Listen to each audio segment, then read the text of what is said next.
Allyn, thank you for joining me. I'm excited to have a quick chat here at TA Week. If we can start out, I'd love to get a quick introduction from you on your background. Absolutely. So, thank you. I'm excited to be here as well. My name is Allyn Bailey. I am the executive director of hiring success services for smart recruiters. And basically, what that means is I help customers with everything from the time they purchase software to actually getting it to work the way they intended it to work. And so it's a combination of configuration and integration and really understanding how to match up business process and roles and organizational design with making technology pop for you, right? And I came to that after years in the TA space, actually as a practitioner and working in the tech sector for quite a while, doing talent strategies and building out tech stacks for different companies and starting to implement them, and realized that there was this gap between our desire and need to have tools to make us be capable and be able to execute at the scale that we wanted to do it, but also our understanding of how that would influence or impact the way we do business, and that those needed to be conversations that happen simultaneously. And so that's why I do this. And I do that and a general passion for the conversation around work and people and connecting people to jobs. That's fantastic. So I'm going to ask you a big, broad question. Yeah. What is the state of talent technology and talent acquisition technology in 2023? How do you think about it? What's evolving? What's your perspective on that? It's a great question. So I'll tell you, I actually had a very similar conversation about this yesterday evening with some friends I got to see at the conference, so I don't get to see very often. We were talking about it, and listen, I've been in this space for at least the last 15 to 20 years. I'm losing track of time. And we've had fads come in and out, right? I still remember, 5, 6 years ago, we were having, longer than that, the first conversations around AI and artificial intelligence were coming into the circle. But at the end of the day, even with these things coming in and out, new technologies, the new chat AI technologies, I mean, wow, that boomed out of nowhere, right? And everybody's like, what are we going to do with these components? But fundamentally, the core components of a talent tech stack ecosystem have not changed. And I actually think that's a challenge for us as a business or as an industry. I think that we have created our technology solutions to mimic our paper-based processes.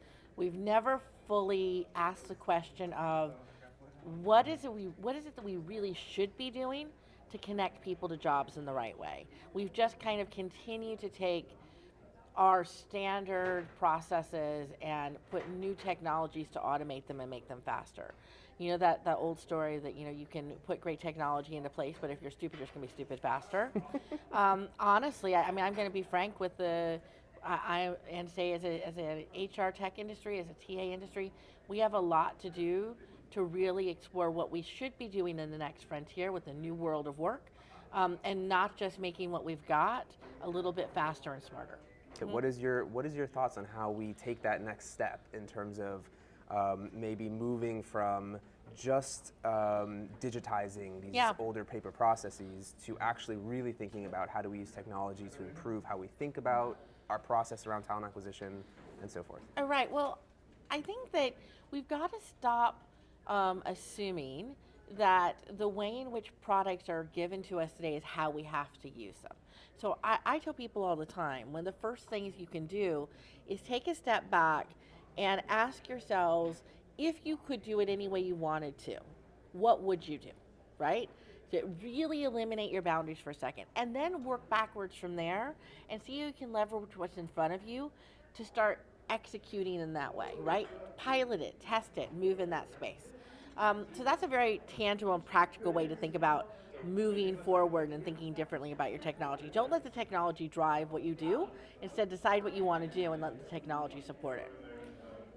Now, that doesn't really work if there's not a technology out there that's going to get you where you need to go.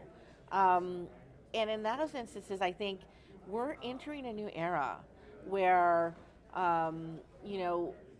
strong base kind of enterprise technology tech stacks that were really deeply integrated into kind of the fiber of a company I think that there will be less of that over time. I think we're moving to a much more ecosystem-based framework. One, think much more like operating systems, right?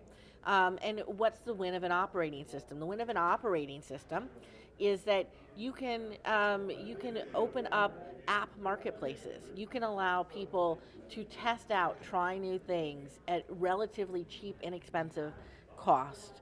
You can take it, you can try it, you can get rid of it. I think a great example is, I'll borrow this from a gentleman I worked with named Jim Milton, who said, listen, if you look at your phone today, how many apps did you download during COVID that you're now like saying, I don't know why I got that thing.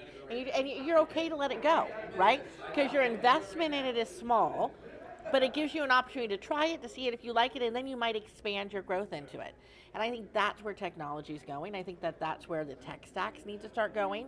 And I think we're starting to move that direction, but slowly. But it's going to require us to think differently about how we build out those infrastructures, right? How do we do that in a way that we don't allow, in all honesty, tech companies to convince us that we have to be deeply, fully vested in 10, 15, 20-year contracts in order to be successful or to get the full value out of their products. If that's what they're asking you to do going forward, I think you're at risk, because I can't tell you what you're going to need in 2 years, in a year, in 6 months. Certainly, certainly. So. One of the things I noticed that we've been thinking about here, and I think you've talked about, or at least aware of, is this concept of progressive profiling. Yeah. What is progressive profiling? Can you explain it to us, and what does it mean? How should companies be thinking about this? Yeah, so absolutely. One of my favorite topics. I love that very few people catch on to progressive profiling. So let's talk about that a little bit. So we'll go back to the technology story, right? Any of these ecosystems that we're talking about to operate, any decision-making framework that we put into place requires data, right? Data is based in the talent space around my data around candidates, whether they be internal or external. Today, most of the time, my mechanism for collecting data about candidates is either to ask them to maybe fill out a talent form. I get one-time data. Maybe they give me a resume, right? Maybe they maybe they answer a survey someplace, do an assessment, and I've got them in my database, right? But what's the one thing we know about all those databases? They're completely irrelevant 99% of the time, because they go stale, right? Because people are dynamic, they're not static. We learn something and have a new marketable skill every 2 to 3 weeks. Did you know that? You could update your resume every 2 to 3 weeks with a new updatable marketable skill, most likely, most professionals today. So, if I'm basing my search for the next top candidate for a role on a resume that was submitted a year and a half ago, I'm not finding who I need.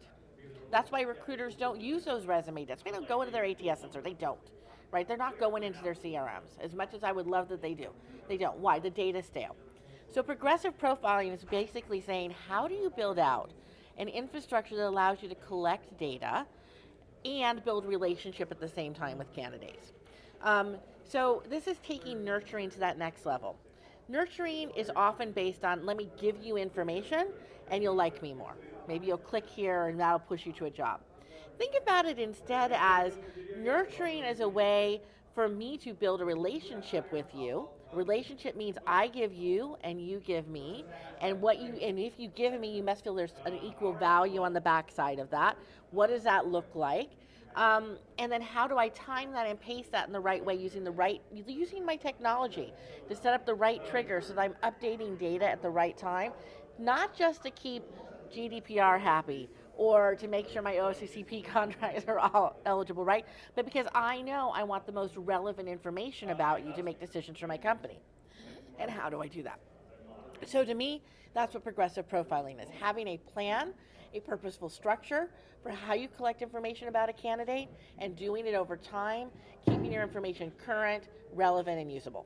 Super insightful, really, really interesting. I'm going to change gears for a second. I'm going to ask you more personally about yourself. What is it that you love about what you do? I love so much of it. There's my big country is slang there. If I wasn't doing this, what would I be doing? I'd be doing this.